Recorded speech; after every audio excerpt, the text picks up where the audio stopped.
बहुत वधिया बई, तौं तो मेला लुट गया। लो जी, इब मैं बहुत सत्कार के गैल बेनती करदा डॉक्टर आत्मजीत जी नूं। हमें सारे उन्होंने सुनने वास्ते पूरी उड़ीक कर रहे हैं। बेनती करदा डॉक्टर आत्मजीत जी पुस्तक बारे।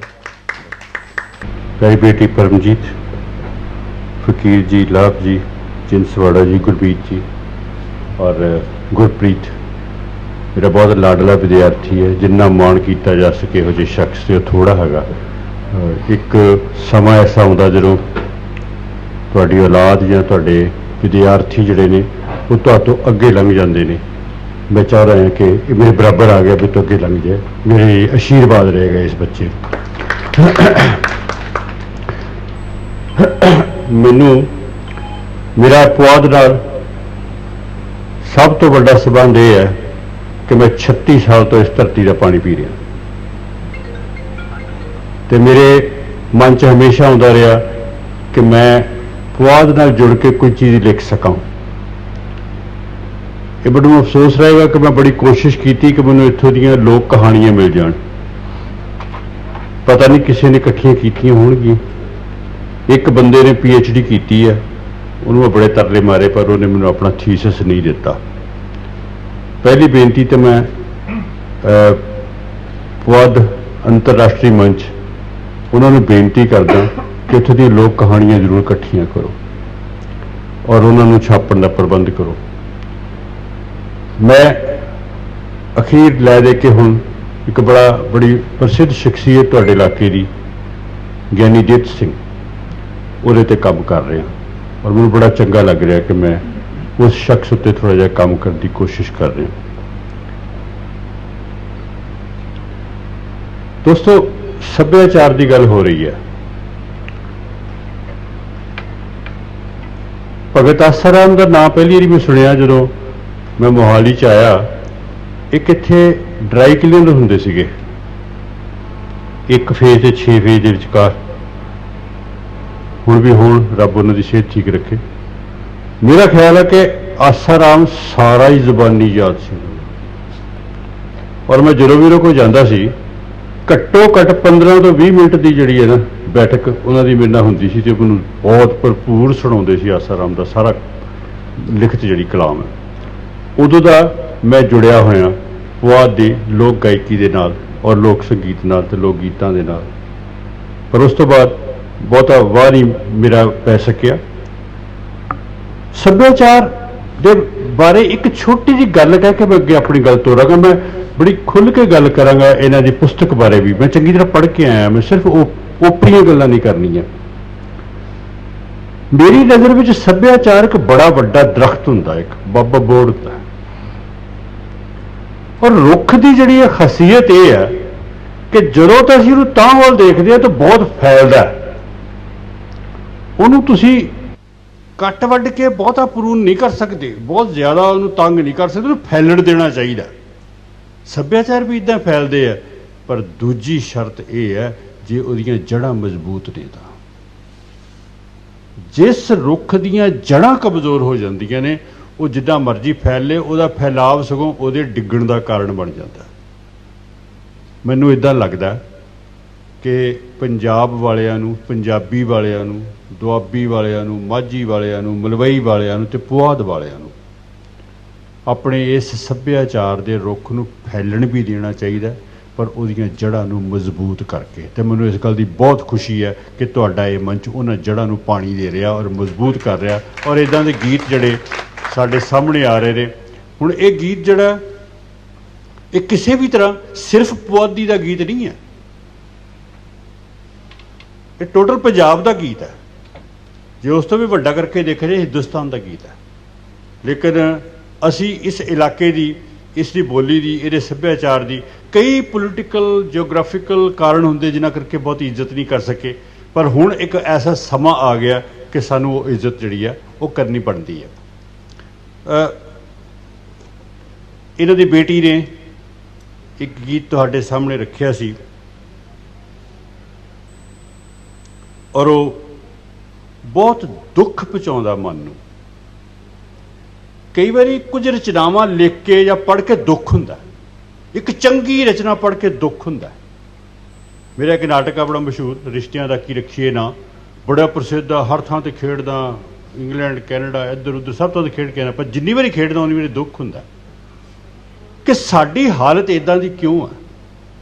ਇਹ ਬਹੁਤ ਪਿਆਰਾ ਗੀਤ ਹੈ, ਪਰ ਮੈਨੂੰ ਦੁੱਖ ਹੈ ਕਿ ਸਾਨੂੰ ਅੱਜ ਇੱਦਾਂ ਦੇ ਗੀਤ ਲਿਖਣੇ ਪੈ ਰਹੇ ਆ ਕਿ ਪੰਜਾਬ ਜਿਹੜਾ ਸਾਡਾ, ਪੰਜਾਬੀ ਬਾਂਹ ਜਿਹੜੀ ਹੈ ਸਾਡੀ, ਉਹ ਪੰਜਾਬੀ ਪੁੱਤਾਂ ਉੱਤੇ ਇੱਦਾਂ ਦੇ ਜਿਹੜੇ ਉਲਾਂਭੇ ਦੇਗੀ।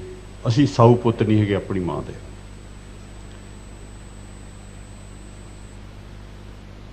ਫਕੀਰ ਮੌਲੀ ਵਾਲਾ ਦੀ ਜਿਹੜੀ ਸਾਰੀ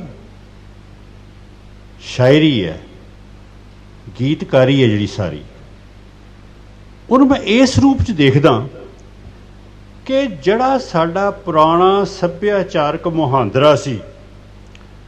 ਦੇਖੋ, ਸੱਭਿਆਚਾਰ ਕਦੀ ਖੜਾ ਨਹੀਂ ਜੇ ਰਹਿੰਦਾ, ਇਹ ਗੱਲ ਯਾਦ ਰੱਖਣ ਵਾਲੀ ਹੈ। ਬਿਲਕੁਲ ਖੜਾ ਰਹੇ ਸੱਭਿਆਚਾਰ, ਉਹ ਸੱਭਿਆਚਾਰ ਨਹੀਂ ਹੁੰਦਾ, ਗਧਰਾ ਪਾਣੀ ਹੁੰਦਾ। ਸੱਭਿਆਚਾਰ ਦੇ ਵਿੱਚ ਇੱਕ ਵਿਕਾਸ, ਇੱਕ ਤੋਰ, ਇੱਕ ਨਦੀ ਵਹਿੰਦੀ ਰਹਿੰਦੀ ਹੈ, ਛੱਪੜ ਨਹੀਂ ਹੁੰਦਾ ਹੈ, ਪਰ ਉਹ ਵਹਿਣ ਜਿਹੜਾ ਹੈ ਉਹਦੀ ਇੱਕ ਗਤੀ ਹੁੰਦੀ ਆ, ਉਹ ਬੇਮੁਹਾਰਾ ਨਹੀਂ ਹੋ ਸਕਦਾ। ਇੱਕ ਵੇਲਾ ਸੀ, ਮੇਰੀ ਨਾਨੀ ਦੀ ਨਾਨੀ, ਦਾਦੀ ਦੀ ਦਾਦੀ ਦਾ ਐਡਾ ਵੱਡਾ ਘੁੰਡ ਹੁੰਦਾ ਸੀ, ਹੌਲੀ ਹੌਲੀ ਉੱਤੇ ਆਇਆ, ਉੱਤੇ ਆਇਆ, ਉੱਤੇ ਆਇਆ। ਮੇਰੀ ਮਾਂ ਦੇ ਵੇਲੇ ਸਿਰ 'ਤੇ ਆ ਗਿਆ ਦੁਪੱਟਾ, ਫਿਰ ਉਹ ਦੁਪੱਟਾ ਹੌਲੀ ਹੌਲੀ ਅੱਧੇ ਸਿਰ 'ਤੇ ਆਇਆ, ਉੱਥੋਂ ਥੱਲੇ ਆਇਆ, ਉਹ ਫਿਰ ਗਲ 'ਚ ਆ ਗਿਆ, ਫਿਰ ਲੱਕ 'ਤੇ ਆ ਗਿਆ, ਫਿਰ ਉਹ ਲੱਥ ਗਿਆ। ਲੇਕਿਨ ਉਹਦੇ ਪਿੱਛੇ ਇੱਕ ਭਾਵਨਾ ਆ ਕਿ ਬੰਦੇ 'ਚ ਔਰ ਔਰਤ ਵਿੱਚ ਇੱਕ ਸ਼ਰਮ ਹੁੰਦੀ ਹੈ। ਉਹ ਦੁਪੱਟਾ ਜਿੱਥੇ ਮਰਜ਼ੀ ਚਲਾ ਗਿਆ, ਸਾਨੂੰ ਉਹ ਧੀਆਂ ਅੱਜ ਵੀ ਬੜੀਆਂ ਪਿਆਰੀਆਂ ਲੱਗਦੀਆਂ ਜਿਨ੍ਹਾਂ ਦੇ ਅੰਦਰ ਉਹ ਸ਼ਰਮ ਹੈਗੀ ਆ। ਉਹ ਪੁੱਤਰ ਵੀ ਪਿਆਰੇ ਲੱਗਦੇ, ਸਿਰਫ ਧੀਆਂ ਨਹੀਂ, ਮੈਂ ਪੁੱਤਰ ਵੀ ਵਿੱਚ ਨਾਲ ਸ਼ਾਮਲ ਕਰਦਾ ਜਿਨ੍ਹਾਂ ਦੀ ਅੱਖ ਦੇ ਵਿੱਚ ਸ਼ਰਮ ਆ। ਮੇਰਾ ਇੱਕ ਬੜਾ ਪਿਆਰਾ ਦੋਸਤ ਆ, ਉਹਦਾ ਫਾਦਰ ਜਿਹੜਾ ਪੰਜਾਬ ਦਾ MLA ਹੁੰਦਾ ਸੀ, ਵਜ਼ੀਰ ਸ਼ਾਇਦ ਬਣ ਗਿਆ ਸੀਗਾ। ਵਿਆਹ ਸੀ ਉਹਦੇ ਭਰਾ ਦਾ, ਦਾਰੂ ਨਾਲ ਰੱਜੇ ਪਏ, ਲੇਕਿਨ ਜਦੋਂ ਬਾਪੂ ਆਇਆ ਸਾਰਿਆਂ ਨੇ ਆਪਣੇ ਦਾਰੂ ਇੱਕ ਪਾਸੇ ਰੱਖਦੇ, ਬੋਲਣ ਚਾਲਣ ਤੋਂ, ਖੜੇ ਹੋਣ ਤੋਂ, ਬੈਠਣ ਤੋਂ ਸਭ ਲਟੇ ਪਏ, ਲੇਕਿਨ ਇੱਕ ਸ਼ਰਮ ਸੀ ਵੀ ਪਿਓ ਦੇ ਸਾਹਮਣੇ ਸੀ ਇਹ ਸ਼ਰਾਬ ਜਿਹੜੀ ਹੈ ਨਹੀਂ ਪੀਣੀ। ਗੱਲ ਤਾਂ ਕੁਛ ਵੀ ਨਹੀਂ, ਗੱਲ ਬੜੀ ਵੱਡੀ ਹੈ ਕਿ ਉਹ ਸ਼ਰਮ ਸਾਡੀ ਜਿਹੜੀ ਆ ਉਹ ਤੁਰ ਗਈ ਹੈ। ਅਸੀਂ ਦੁਪੱਟਾ ਨਹੀਂ ਲਾਇਆ, ਅਸੀਂ ਗੀਤਕਾਰਾਂ ਨੇ ਮਾਫ਼ ਕਰਨਾ, ਆਪਣੀਆਂ ਧੀਆਂ ਭੈਣਾਂ ਦੇ ਕੱਪੜੇ ਵੀ ਲਾ ਦਿੱਤੇ। ਸ਼ਰਮ ਦੀ ਗੱਲ ਹੈ ਸਾਡੇ ਸਾਰਿਆਂ ਦੀ। ਇਹ ਸੱਚ ਹੈ ਕਿ ਮਾਰਕੀਟ ਜਦੋਂ ਮੰਡੀ 'ਚ ਬੰਦਾ ਬੈਠਦਾ, ਇਹਨਾਂ ਗਾਇਕਾਂ ਨੇ ਰੋਟੀ ਖਾਣੀ ਹੈ, ਇਹ ਗੱਲ ਬਿਲਕੁਲ ਸਹੀ ਹੈ ਕਿ ਜੋ ਵਿਕਦਾ ਉਹ ਇਹਨਾਂ ਨੂੰ ਲਿਖਣਾ ਵੀ ਪੈਂਦਾ ਅਤੇ ਉਹ ਇਹਨਾਂ ਨੂੰ ਗਾਉਣਾ ਵੀ ਪੈਂਦਾ। ਪਰ ਇਹਦਾ ਉਲਟ ਵੀ ਹੈ, ਜੋ ਇਹ ਲਿਖਦੇ ਨੇ, ਜੋ ਇਹ ਗਾਉਂਦੇ ਨੇ, ਉਹੀ ਵਿਕਣ ਲੱਗ ਪੈਂਦਾ। ਇੱਕ ਛੋਟੀ ਜਿਹੀ ਮਿਸਾਲ ਤੁਹਾਨੂੰ ਦੇਣੀ ਚਾਹੁੰਦਾ ਮੈਂ। ਗਜ਼ਲ ਕਹਿੰਦੇ ਜੀ ਮਰ ਮੁੱਕੀ ਚੁੱਕੀ ਚੀਜ਼ ਹੈ, ਪਰ ਉਹ ਰਿਵਾਈਵ ਹੋ ਰਹੀ ਹੈ, ਦੁਬਾਰਾ ਆ ਰਹੀ ਹੈ। ਮੁਸ਼ਾਇਰੇ ਮਰ ਮੁੱਕੀ ਚੀਜ਼ ਸੀ, ਉਹ ਰਿਵਾਈਵ ਹੋ ਰਹੇ ਆ, ਉਹ ਦੁਬਾਰਾ ਆ ਰਹੇ ਨੇ। ਜੇ ਦੋਸਤੋ ਕੀਰਤਨ ਨਹੀਂ ਮਰ ਰਿਹਾ, ਜੇ ਬਾਣੀ ਨਹੀਂ ਮਰ ਰਹੀ, ਜਿਉਂਦੀ ਹੈ, ਤਾਂ ਚੰਗੇ ਬੋਲ ਤੇ ਚੰਗਾ ਸੰਗੀਤ ਕਿੱਦਾਂ ਮਰ ਜਾਏਗਾ? ਉਹ ਬੱਚੇ ਨੇ ਬਿਲਕੁਲ ਠੀਕ ਕਿਹਾ, ਇਹ ਦੌਰ ਹੁੰਦੇ ਨੇ, ਸਾਈਕਲ ਹੁੰਦੇ ਨੇ। ਨਾਲੇ ਚਾਰੇ ਪਾਸੇ ਗੰਦ ਦੇਖ ਕੇ ਅਸੀਂ ਆਪਣੇ ਵਿਹੜੇ 'ਚ ਵੀ ਕੂੜਾ ਸੁੱਟ ਦਈਏ, ਇਹ ਕਿੱਥੇ ਲਿਖਿਆ? ਉਸ ਗੰਦ ਨੂੰ ਦੇਖ ਕੇ ਸਾਨੂੰ ਆਪਣਾ ਵਿਹੜਾ ਜ਼ਿਆਦਾ ਸੰਭਰਨਾ ਚਾਹੀਦਾ। ਕੋਈ ਹਨੇਰੀ ਐਸੀ ਵੀ ਆਏਗੀ, ਇੱਕ ਹਨੇਰੀ ਆਈ, ਇਹ ਕੂੜਾ ਲੈ ਆਈ ਸੀ, ਇੱਕ ਹਨੇਰੀ ਐਸੀ ਆਏਗੀ ਕੂੜਾ ਚੁੱਕ ਕੇ ਲੈ ਵੀ ਜਾਏਗੀ। ਇਸ ਉਮੀਦ ਨਾਲ ਜੀਣਾ ਪਏਗਾ ਸਾਨੂੰ। ਵੈਸੇ ਸੱਭਿਆਚਾਰ ਦੀ ਵੀ ਲੜਾਈ ਹੁੰਦੀ ਹੈ।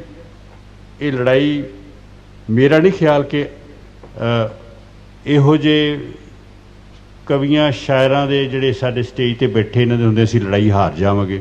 ਪਰ ਮੈਂ ਕਹਿੰਦਾ ਜੇ ਹਾਰ ਵੀ ਜਾਈਏ ਤਾਂ ਸਾਨੂੰ ਇਹ ਮਾਣ ਹੋਏਗਾ ਕਿ ਅਸੀਂ ਲੜ ਕੇ ਹਾਰੇ ਹਾਂ, ਅਸੀਂ ਭੱਜ ਕੇ ਨਹੀਂ ਹਾਰੇ।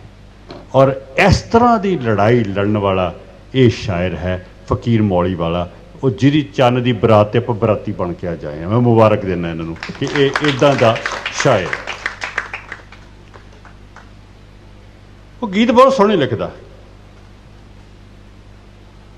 ਪਰ ਉਹ ਸੋਹਣਿਆ ਜਿਹਾ ਹੈ ਕੀ ਹੈ?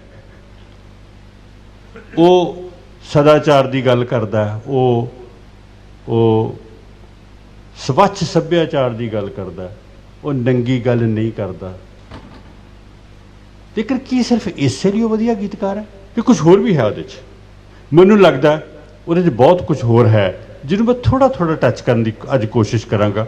ਤੁਹਾਡੇ ਲਈ ਭਾਵੇਂ ਬੜਾ ਓਪਰਾ ਜਿਹਾ ਲੱਗੇ, ਪਰ ਮੈਨੂੰ ਲੱਗਦਾ ਕਿ ਇਸ ਵੇਲੇ ਜੋ ਪੁਸਤਕ ਨੂੰ ਆਪਾਂ ਰਿਲੀਜ਼ ਕਰ ਰਹੇ ਹਾਂ, ਇੱਕ ਮੌਕਾ ਹੈ ਕਿ ਅਸੀਂ ਆਪਣੇ ਇਸ ਸ਼ਾਇਰ ਦੇ ਅੰਦਰਲੇ ਗੁਣਾਂ ਨੂੰ ਪਛਾਣ ਸਕੀਏ, ਉਹਦੇ ਨਾਲ ਇੱਕ ਵਾਹ ਵਾਸਤਾ ਪਾ ਸਕੀਏ, ਤਾਂ ਕਿ ਸਾਨੂੰ ਇਹ ਪਤਾ ਲੱਗ ਸਕੇ ਜੇ ਅਸੀਂ ਉਹਦੀ ਇੱਜ਼ਤ ਕਰ ਰਹੇ ਹਾਂ ਤਾਂ ਕਿਉਂ ਕਰ ਰਹੇ ਹਾਂ, ਤਾਂ ਕਿ ਉਹ ਵੀ ਫੈਸਲਾ ਕਰ ਸਕੇ ਕਿ ਉਹਨੇ ਅੱਗੇ ਕਿਹੜੇ ਪਾਸੇ ਜਾਣਾ। ਕਵਿਤਾ ਦੇ ਬਾਰੇ ਮੈਨੂੰ ਇੱਕ ਗੱਲ ਦਾ ਪਤਾ ਹੈ, ਇੱਕ ਸ਼ਬਦ ਹੁੰਦਾ ਜਿਹਨੂੰ ਅਸੀਂ ਕਹਿੰਦੇ ਉਕਤੀ। ਉਕਤੀ ਹੁੰਦਾ ਬਿਆਨ, ਇੱਕ ਹੁੰਦਾ ਵਕਰੋਕਤੀ। ਵਕਰੋਕਤੀ ਹੁੰਦਾ ਜਿਹੜਾ ਟੇਢਾ, ਵਕਰ ਟੇਢਾ ਜਿਹਾ ਬਿਆਨ। ਦੋਸਤੋ, ਜਿਹੜੀ ਬਹੁਤ ਉੱਚੀ ਕਵਿਤਾ ਹੁੰਦੀ ਹੈ ਨਾ, ਉਹ ਸਿੱਧਾ ਬਿਆਨ ਕਦੀ ਨਹੀਂ ਹੁੰਦੀ, ਉਹ ਹਮੇਸ਼ਾ ਟੇਢਾ ਬਿਆਨ ਹੁੰਦੀ। ਉਹਦੇ 'ਚ ਇੱਕ ਪ੍ਰਗਟਾਵਾ ਵੱਖਰੀ ਕਿਸਮ ਦਾ ਹੁੰਦਾ। ਗੱਲ ਨੂੰ ਥੋੜ੍ਹਾ ਜਿਹਾ ਲੁਕਵੇਂ ਢੰਗ ਨਾਲ, ਥੋੜ੍ਹਾ ਜਿਹਾ ਵਲ ਕੇ, ਥੋੜ੍ਹਾ ਜਿਹਾ ਸ਼ਿੰਗਾਰ ਕੇ, ਫਬਾ ਕੇ ਕਰਨਾ ਪੈਂਦਾ ਆ। ਉਸੇ ਵਿੱਚ ਹੀ ਸਾਰੀ ਕਵਿਤਾ ਪਈ ਹੁੰਦੀ ਹੈ। ਹਰ ਲਾਈਨ ਕਵਿਤਾ ਦੀ ਇੱਦਾਂ ਹੋਵੇ ਜ਼ਰੂਰੀ ਨਹੀਂ ਹੁੰਦਾ। ਲੇਕਿਨ ਇੱਕ ਚੰਗਾ ਕਵੀ, ਜਿਹੜਾ ਇੱਕ ਚੰਗਾ ਸ਼ਾਇਰ ਹੈ, ਉਹ ਉਕਤੀ ਨਹੀਂ, ਉਹ ਵਕਰੋਕਤੀ ਪੇਸ਼ ਕਰਦਾ। ਦੇਖੋ, ਔਰ ਉਹ ਜਦੋਂ ਵੱਖਰੇ ਢੰਗ ਨਾਲ ਗੱਲ ਕਰਦਾ, ਉਹ ਇੱਕ ਆਪਣੀ ਸ਼ੈਲੀ, ਇੱਕ ਆਪਣਾ ਢੰਗ ਵੀ ਲੈ ਕੇ ਆਉਂਦਾ। ਸਾਨੂੰ ਇਹ ਨਾ ਲੱਗੇ ਕਿ ਇਹ ਉਹਦੇ ਵਰਗਾ, ਇਹ ਸ਼ਿਵ ਕੁਮਾਰ ਵਰਗਾ ਹੈ, ਸੁਰਜੀਤ ਪਾਤਰ ਵਰਗਾ। ਜੇ ਇੱਦਾਂ ਲੱਗਣ ਲੱਗ ਪਿਆ ਫਿਰ ਉਹ ਘਟ ਜਾਂਦਾ। ਇੱਕ ਆਪਣਾ ਪ੍ਰਗਟਾਵਾ, ਲੇਕਿਨ ਸਿੱਧਾ ਬਿਆਨ ਨਹੀਂ ਦਾਗਦਾ। ਮਿਸਾਲ ਦੇ ਤੌਰ 'ਤੇ, ਜ਼ਖਮਾਂ ਦੇ ਕੰਨ ਬੜੇ ਤੇਜ਼ ਹੋਮਦੇ ਨੇ। ਹੁਣ ਦੇਖੋ, ਕੰਨ ਕਿੱਥੇ ਜਾ ਕੇ ਲਾਏ ਜਾਂਦੇ? ਜ਼ਖਮ ਨੂੰ ਕੰਨ ਲਾਏ। ਜ਼ਖਮਾਂ ਦੇ ਕੰਨ ਬੜੇ ਤੇਜ਼ ਹੋਮਦੇ ਨੇ, ਵੇਖੀ ਹੌਕਾ ਨਾ ਕੋਈ ਹਿਕੜੀ 'ਚੋਂ ਭਰ ਲਈ। ਹੌਕੇ ਦੀ ਆਵਾਜ਼ ਵੀ ਸੁਣ ਲਏਗਾ ਕੌਣ? ਜ਼ਖਮ ਦਾ ਕੰਨ। ਗੱਲ ਤੇ ਦਰਦ ਦੀ ਹੀ ਕਰ ਰਿਹਾ, ਉਹ ਦੁੱਖ ਦੀ ਕਰ ਰਿਹਾ। ਪਰ ਆਹ ਜਿਹੜਾ ਵਕਰੋਕਤੀ ਹੈ, ਜਿਹੜਾ ਉਹ 'ਚ ਟੇਢ ਪਾ ਰਿਹਾ ਬੰਦਾ, ਜਿਹੜਾ ਇੱਕ ਵੱਖਰੇ ਢੰਗ ਨਾਲ ਗੱਲ ਕਹਿਣ ਦੀ ਕੋਸ਼ਿਸ਼ ਕਰਦਾ, ਉਹਨਾਂ ਡੂੰਘਾਈ ਆ ਰਹੀ ਹੈ।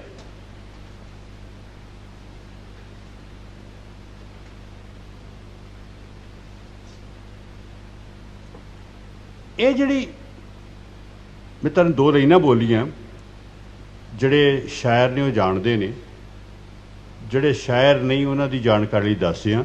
ਇੱਕ ਸ਼ਬਦ ਹੈ ਪੰਜਾਬੀ 'ਚ ਜਿਹਨੂੰ ਅਸੀਂ ਕਹਿੰਦੇ ਬਿੰਬ, ਚਿੱਤਰ, ਇਮੇਜ। ਇੱਕ ਤੇ ਟੇਢ ਨਾਲ ਗੱਲ ਕਰਦਾ ਕਵੀ, ਇੱਕ ਚਿੱਤਰਾਂ ਨਾਲ ਗੱਲ ਕਰਦਾ। ਉਹ ਸ਼ਬਦਾਂ ਦੇ ਚਿੱਤਰ ਵਾਹੀ ਜਾਂਦਾ। ਹੁਣ ਇਹਦੇ ਵਿੱਚ ਵੀ ਤੁਹਾਨੂੰ ਇੱਕ ਜ਼ਖਮ ਦਿਸਣਾ ਸ਼ੁਰੂ ਹੋ ਜਾਂਦਾ। ਜ਼ਖਮਾਂ ਦੇ ਕੰਨ, ਉਹਦੀ ਇੱਕ ਪਰਸਨੈਲਿਟੀ, ਇੱਕ ਸ਼ਖਸੀਅਤ, ਇੱਕ ਹੋਂਦ ਨਜ਼ਰ ਆਉਣੀ ਸ਼ੁਰੂ ਹੋ ਜਾਂਦੀ ਹੈ। ਹੋਕੇ ਦਾ ਇੱਕ ਹੋਰ ਆਕਾਰ ਬਣਨਾ ਸ਼ੁਰੂ ਹੋ ਜਾਂਦਾ। ਔਰ ਜੇ ਉਹ ਜ਼ੋਰ ਦੀ ਹੌਕਾ ਲੈਂਦਾ ਤਾਂ ਉਹ ਕੰਨਾਂ 'ਚ ਪੈ ਜਾਂਦਾ। ਸਾਨੂੰ ਐਂ ਲੱਗਦਾ ਵੀ ਇੱਕ ਪੂਰੀ ਹੋਂਦ ਖੜੀ ਹੋ ਗਈ ਸਾਡੇ ਸਾਹਮਣੇ। ਇਹ ਚਿੱਤਰ ਹੈ। ਇਸ ਚਿੱਤਰ ਰਾਹੀਂ ਅਸੀਂ ਉਸ ਕਵੀ ਦੇ ਭਾਵ ਦੇ ਅੰਦਰ ਵੜ ਜਾਂਦੇ ਹਾਂ। ਔਰ ਇਹ ਐਸਾ ਚਿੱਤਰ ਹੈ ਜਿਹੜਾ ਸਾਨੂੰ ਕਵਿਤਾ ਸਾਨੂੰ ਲੈ ਕੇ ਤੁਰ ਪੈਂਦੀ ਹੈ। ਫਿਰ ਸਾਨੂੰ ਕਵਿਤਾ 'ਤੇ ਅਸੀਂ ਇੱਕ ਹੋ ਜਾਂਦੇ ਹਾਂ। ਫਿਰ ਪਾਠਕ ਕਵਿਤਾ ਤੋਂ ਦੂਰ ਨਹੀਂ ਰਹਿੰਦਾ। ਮੈਂ ਹੁਣੇ ਇੱਕ ਗੀਤ ਸੁਣ ਕੇ ਆ ਰਿਹਾ ਇਹਨਾਂ ਦਾ, ਸ਼ਾਇਦ ਪੁੱਤਰ ਵਿਆਹੁਣ ਚੱਲਿਆ।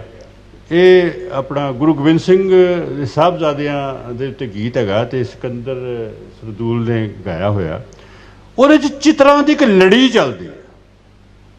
ਹੌਲੀ ਹੌਲੀ ਪੂਰੀ ਤਰ੍ਹਾਂ ਤੁਹਾਨੂੰ ਇੱਕ ਬਰਾਤ, ਇੱਕ ਲਾੜਾ ਬਾਬੇ ਗੋਬਿੰਦ ਸਿੰਘ ਦੇ ਰੂਪ 'ਚ ਆਪਣੇ ਬੱਚਿਆਂ ਨੂੰ ਲੈ ਕੇ ਜਾ ਰਿਹਾ।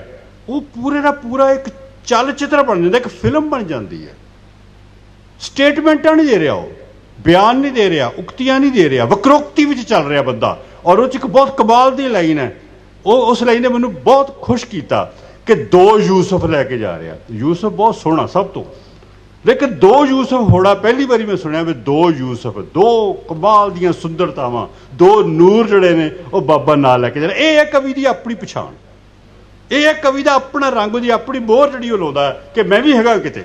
शब्द तुहाडे मेरे ही है, शब्द जड़े आ वो तुहाडे मेरे आ, विचार तुहाडे मेरे आ, बहुत वक्रे नहीं हुंदे ना हो सकते आ, पर तरीका उहदा अपना है। उस तरीके नूं सलाम करना बनता, उस तरीके विचों कवि जिहड़ा है वो पैदा हुंदा।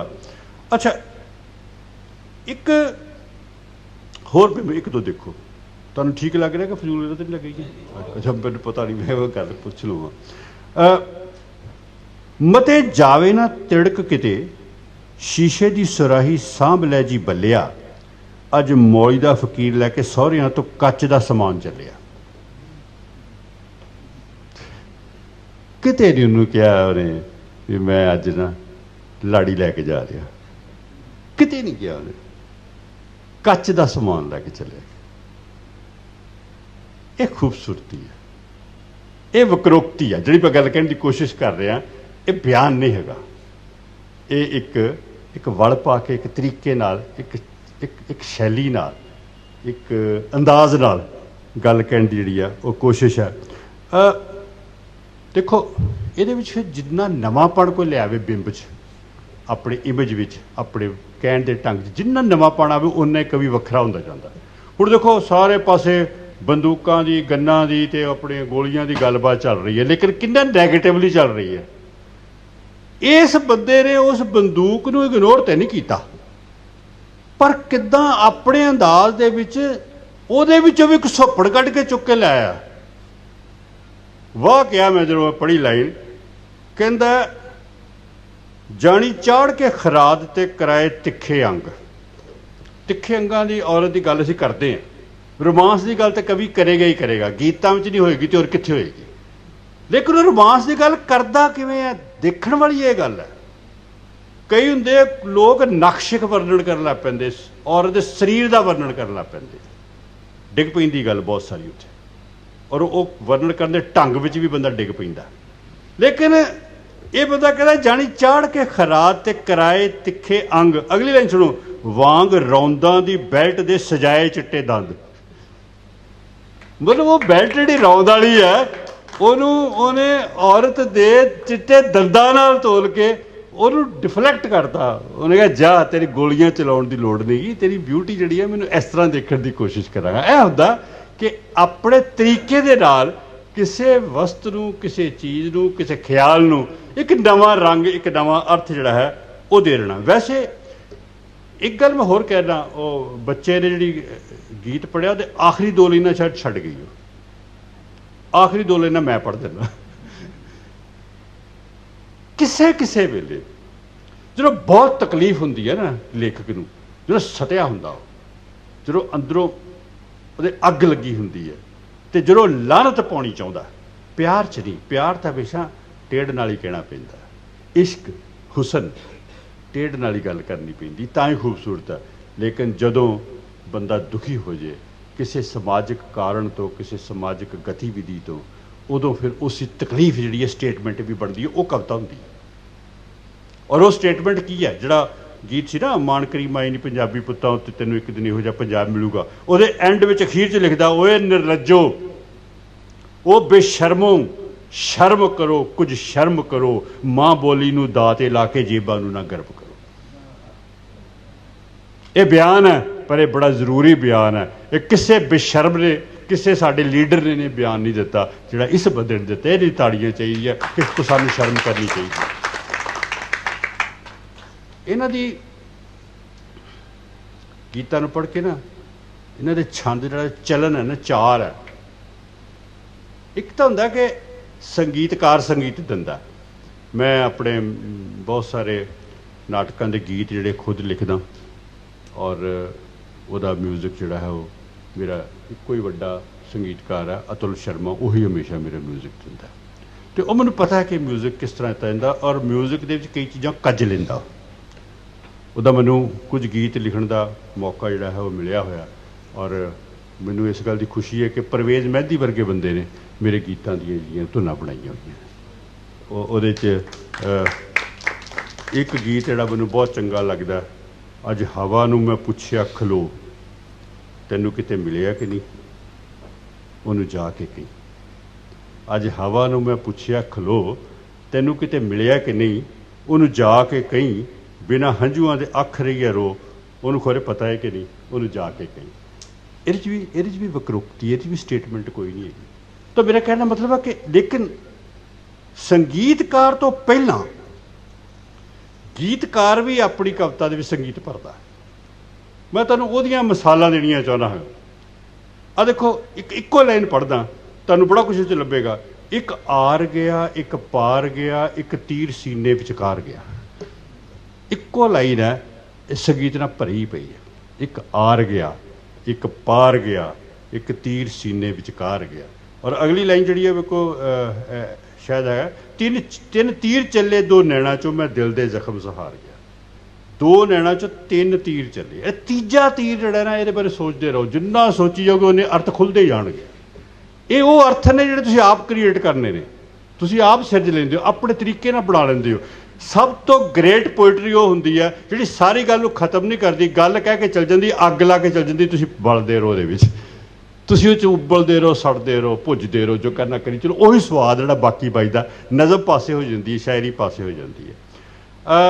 ਇਸੇ ਤਰ੍ਹਾਂ ਚਲਨ ਦੇਖੋ ਛੰਦ ਦਾ, ਲਾਲ ਲਾਲ ਚੂੜੀਆਂ ਤੇ ਗੋਰੀ ਗੋਰੀ ਬਾਂਹ, ਹਾਏ ਮੇਰੀ ਮਾਂ। ਲਾਲ ਲਾਲ ਚੂੜੀਆਂ ਤੇ ਗੋਰੀ ਗੋਰੀ ਬਾਂਹ, ਹਾਏ ਮੇਰੀ ਮਾਂ। ਤੋੜ ਗਿਆ ਵੰਗਾ ਨੀ ਮਰੋੜ ਗਿਆ ਬਾਂਹ, ਹਾਏ ਮੇਰੀ ਮਾਂ। ਕਿਆ खूबसूरत चलन है।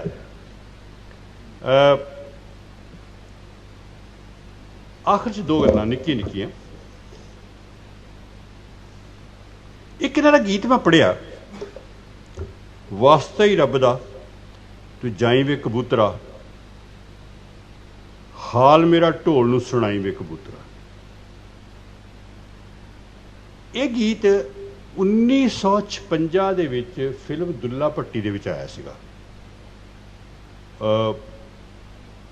ਉਹ ਕੁੜੀ ਦਾ ਨਾਂ ਜਿਹਨੇ ਗਾਇਆ ਸੀ ਮੈਨੂੰ ਯਾਦ ਨਹੀਂ ਆ ਰਿਹਾ ਇਸ ਵੇਲੇ, ਲੇਕਿਨ ਉਹਦਾ ਜਿਹੜਾ ਹੈਗਾ ਆਪਣਾ ਸੰਗੀਤਕਾਰ, ਉਹਦਾ ਮੈਨੂੰ ਪਤਾ, ਗੁਲਾਮ ਅਹਿਮਦ ਚਿਸ਼ਤੀ, ਬਾਬਾ ਚਿਸ਼ਤੀ ਵੀ ਕਹਿੰਦੇ ਉਹਨੂੰ। ਇਹ ਉਹ ਬਾਬਾ ਚਿਸ਼ਤੀ ਜਿਹੜਾ ਬਲਾਚੌਰ ਦੇ ਵਿੱਚ ਪੈਦਾ ਹੋਇਆ ਸੀ ਔਰ ਫਿਰ ਇਹ ਹੌਲੀ ਹੌਲੀ ਚਲਿਆ ਗਿਆ ਲਾਹੌਰ। ਔਰ ਤੁਹਾਨੂੰ ਜਾਣ ਕੇ ਬੜੀ ਖੁਸ਼ੀ ਹੋਏਗੀ ਕਿ ਨੂਰ ਜਹਾਂ ਜਿਹੜੀ ਤੁਹਾਡੀ ਹੈ, ਮਲਕਾ ਤਰੰਨਮ ਜਿਹਨੂੰ ਆਪਾਂ ਕਹਿੰਦੇ ਹਾਂ, ਉਹਨੂੰ 9 ਸਾਲ ਦੀ ਉਮਰ 'ਚ ਪਹਿਲੀ ਵਾਰੀ ਗੀਤ ਗਵਾਇਆ ਸੀ ਬਾਬਾ ਚਿਸ਼ਤੀ ਨੇ। ਇਹ ਉਹ ਬਾਬਾ ਚਿਸ਼ਤੀ ਹੈ ਜਿਹਨੇ ਪਹਿਲੀ ਵਾਰ ਪਾਕਿਸਤਾਨ ਦੀ ਫਿਲਮ ਇੰਡਸਟਰੀ ਦੇ ਵਿੱਚ 100 ਫਿਲਮਾਂ ਦੇ ਵਿੱਚ ਸੰਗੀਤ ਪੂਰਾ ਕੀਤਾ ਸੀ। ਇਹ ਉਹ ਬਾਬਾ ਚਿਸ਼ਤੀ ਹੈ, ਸਾਹ ਰੋਕੋ ਆਪਣਾ, ਜਿਹਦੇ ਕੋਲ ਖਿਆਮ ਜਾ ਕੇ ਲੈਸਨ ਲੈਂਦਾ ਹੁੰਦਾ ਸੀ ਸੰਗੀਤ ਦੇ। ਇਹ ਉਸ ਬਾਬਾ ਚਿਸ਼ਤੀ ਦਾ ਜਿਹੜਾ ਤਿਆਰ ਕੀਤਾ ਹੋਇਆ ਗੀਤ ਹੈ। ਇਹਨਾਂ ਦੇ ਸੰਗ੍ਰਹਿ ਵਿੱਚ ਇੱਕ 'ਚ ਆਇਆ ਉਹ। ਮੈਂ ਇਹਨੂੰ ਇੱਦਾਂ ਦੇਖਦਾ ਕਿ ਅੱਜ ਤੋਂ 60-70 ਸਾਲ ਪਹਿਲਾਂ ਲਿਖਿਆ ਗੀਤ। ਇਹ ਕੋਈ ਮੇਣਾ ਨਹੀਂ ਹੁੰਦਾ, ਥੋੜ੍ਹਾ ਬਹੁਤਾ ਚੇਂਜਸ ਵੀ ਹੈਗੀਆਂ ਉਹਦੇ ਵਿੱਚ। ਇਹਨਾਂ ਦੇ ਵਿੱਚ ਕ੍ਰੋਸ ਲਾਈਨ ਹੈ ਨਹੀਂ, ਉਹਦੇ ਵਿੱਚ ਕ੍ਰੋਸ ਲਾਈਨ ਹੈਗੀ ਸੀਗੀ। ਪਰ ਅੱਜ ਤੋਂ 60-70 ਸਾਲ ਪਹਿਲਾਂ ਦੇ ਖਿਆਲ ਨੂੰ ਅੱਜ ਚੁੱਕ ਕੇ ਆਪਣੇ ਪੇਸ਼ ਕਰਨਾ, ਇਹ ਵੀ ਉਸ ਤਹਿਜ਼ੀਬ ਨਾਲ, ਉਸ ਸੱਭਿਆਚਾਰ ਨਾਲ, ਉਸ ਇਖਲਾਕ ਨਾਲ ਜੁੜਨ ਵਾਲੀ ਗੱਲ ਹੈ ਜਿਸ ਇਖਲਾਕ ਦੀ ਸਾਨੂੰ ਅੱਜ ਲੋੜ ਹੈਗੀ ਕਿ ਉਹ ਜਿਹੜਾ ਸ਼ਾਇਰ ਹੈ ਉਹਦੇ ਨਾਲ ਜੁੜਨਾ ਚਾਹੁੰਦਾ। ਲਾਸਟ ਦੇ ਵਿੱਚ ਸਿਰਫ ਇੰਨੀ ਗੱਲ ਕਹਿਣਾ ਕਿ ਇਹਨਾਂ ਨੇ ਗਰੀਬੀ, ਸਾਦਗੀ, ਇਸ ਦਾ ਬਹੁਤ ਖੂਬਸੂਰਤ ਚਿੱਤਰਨ ਆਪਣੀਆਂ ਗੀਤਾਂ 'ਚ ਕੀਤਾ। ਗਰੀਬੀ ਸਾਡੇ ਗੀਤਾਂ 'ਚੋਂ ਖਤਮ ਹੋ ਗਈ ਔਰ ਸਾਡੀ ਸ਼ਾਇਰੀ ਗਰੀਬ ਹੋ ਗਈ। ਇਹ ਇੰਗਲੈਂਡ, ਆਸਟ੍ਰੇਲੀਆ, ਕੈਨੇਡਾ, ਅਮਰੀਕਾ ਨੇ ਉਹ ਗਰੀਬੀ ਤੇ ਮੁਕਾ ਦਿੱਤੀ, ਪਰ ਸਾਡੇ ਅੰਦਰ ਇੱਕ ਜਿਹੜੀ ਸਾਦਗੀ ਸੀ, ਸਾਡੇ ਜਿਹੜੇ ਮਾਂ-ਬਾਪ ਨੇ ਗਰੀਬੀ ਦੇਖੀ ਸੀ ਜਾਂ ਜਿਹੜੇ ਅਜੇ ਵੀ ਲੋਕ ਗਰੀਬੀ ਨੂੰ ਝੱਲ ਰਹੇ ਨੇ, ਉਹ ਵੀ ਤਾਂ ਸਾਡੇ ਗੀਤਾਂ ਦਾ ਹਿੱਸਾ ਹੋਣੇ ਚਾਹੀਦੇ ਕਿ ਨਹੀਂ। ਉਹਦੀ ਖੂਬਸੂਰਤ ਮਿਸਾਲ ਦੇ ਕੇ ਔਰ ਇਹਨਾਂ ਨੂੰ ਵਧਾਈ ਦੇ ਕੇ ਮੈਂ ਵਿਦਾ ਲਵਾਂਗਾ। ਇੱਕੋ ਉਹਨਾਂ ਦਾ ਬੰਦ ਸੁਣਾਉਣਾ। ਇਸ ਘਰ ਦੀਆਂ 4 ਕੁਤਿਆਂ ਨੇ, ਪਹਿਲੀ ਤਹਿ ਹੋਕੇ ਹਾ ਵਰਗੀ, ਦੂਜੀ ਤਹਿ ਹੈ ਅਰਮਾਨਾਂ ਦੀ, ਆਸ਼ਿਕ ਦੇ ਦਿਲ ਦੇ ਘਾਹ ਵਰਗੀ। ਜ਼ਖਮ ਦੂਜੀ ਤਹਿ ਹੈ ਅਰਮਾਨਾਂ ਦੀ ਆਸ਼ਿਕ ਦੇ ਦਿਲ ਦੇ ਘਾਹ ਵਰਗੀ, ਤੀਜੀ ਤਹਿ ਦੇ ਵਿੱਚ ਛੁਪਿਆ ਇੱਕ ਸ਼ਾਹੀ ਜਿਹਾ ਜ਼ਖੀਰਾ ਹੈ, ਚੌਥੀ ਤਹਿ ਦੇ ਵਿੱਚ ਲੁਕਿਆ ਇੱਕ ਕੋਹਿਨੂਰ ਜਿਹਾ ਹੀਰਾ ਹੈ। ਹੀਰਾ ਨਾ ਚੋਰੀ ਹੋ ਜਾਵੇ ਤਾਈਓ ਇਹ ਢੰਗ ਬਣਾਇਆ ਹੈ, ਇਸੇ ਲਈ ਮਾਂ ਨੇ ਕੱਚੀਆਂ ਕੰਧਾਂ ਤੇ ਕੱਚ ਲਵਾਇਆ। ਉਹ ਜਿਹੜੀ ਗਰੀਬੀ ਦੇ ਵਿੱਚ ਇੱਕ ਅਮੀਰੀ ਪਈ ਹੋਈ ਹੈ, ਤੁਹਾਡੇ ਸੱਭਿਆਚਾਰ ਦੀ, ਤੁਹਾਡੀ ਮਮਤਾ ਦੀ, ਤੁਹਾਡੇ ਪਿਆਰ ਦੀ, ਤੁਹਾਡੇ ਕੰਸਰਨ ਦੀ, ਤੁਹਾਡੀ ਇਮਾਨਦਾਰੀ ਦੀ, ਤੁਹਾਡੇ ਮੇਲ ਮਿਲਾਪ ਦੀ, ਤੁਹਾਡੇ ਸਮਾਜਿਕ ਸੰਬੰਧਾਂ ਦੀ, ਤੁਹਾਡੇ ਸਮਾਜਿਕ ਸਰੋਕਾਰਾਂ ਦੀ, ਉਹ ਗਰੀਬੀ ਜਿਹੜੀ ਹੈ, ਉਹ ਗਰੀਬੀ ਦੇ ਜਿਹੜੀ ਅਮੀਰੀ ਪਈ ਹੈ, ਜੇ ਸਾਡੇ ਕੋਲੋਂ ਉਹ ਖੁੱਸ ਗਈ ਤਾਂ ਸਾਡਾ ਬਹੁਤ ਨੁਕਸਾਨ ਹੋ ਜਾਏਗਾ। ਮੈਨੂੰ ਬਹੁਤ ਖੁਸ਼ੀ ਹੈ ਕਿ ਉਸ ਅਮੀਰ ਗਰੀਬੀ ਨੂੰ ਇੱਕ ਬੜੇ ਪਿਆਰ ਦੇ ਨਾਲ ਉਸ ਨੂੰ ਬਚਾ ਕੇ ਰੱਖ ਰਿਹਾ ਇਹ ਫਕੀਰ ਬੌਲੀ ਵਾਲਾ। ਇਹ ਨਾਂ ਦਾ ਹੀ ਫਕੀਰ ਨਹੀਂ, ਇਹ ਅਸਲ 'ਚ ਫਕੀਰ ਹੈ। ਇਹਦੇ ਮਾਂ-ਬਾਪ ਨੂੰ ਪਤਾ ਸੀ ਕਿ ਇੱਦਾਂ ਦੀਆਂ ਕਵਿਤਾਵਾਂ, ਇੱਦਾਂ ਦੇ ਗੀਤ, ਇੱਦਾਂ ਦੇ ਰਚਨਾਵਾਂ ਲਿਖੇਗਾ। ਇਹਨਾਂ ਸ਼ਬਦਾਂ ਦੇ ਨਾਲ ਮੈਂ ਇਸ ਬਰਾਤ ਦਾ ਹਿੱਸਾ ਬਣ ਕੇ ਬੜਾ ਆਪਣੇ ਆਪ ਨੂੰ ਬੜਾ ਭਾਗਾ ਸਮਝ ਰਿਹਾ, ਔਰ ਮੈਂ ਤੁਹਾਨੂੰ ਸਾਰਿਆਂ ਨੂੰ ਵਧਾਈ ਦਿੰਦਾ, ਪ੍ਰਬੰਧਕਾਂ ਨੂੰ ਵੀ ਔਰ ਸ਼ਾਇਰ ਨੂੰ ਵੀ, ਔਰ ਤੁਸੀਂ ਜੇ ਆ ਕੇ ਬੈਠੇ ਹੋ, ਬਹੁਤ ਬਹੁਤ ਸ਼ੁਕਰੀਆ ਜੀ।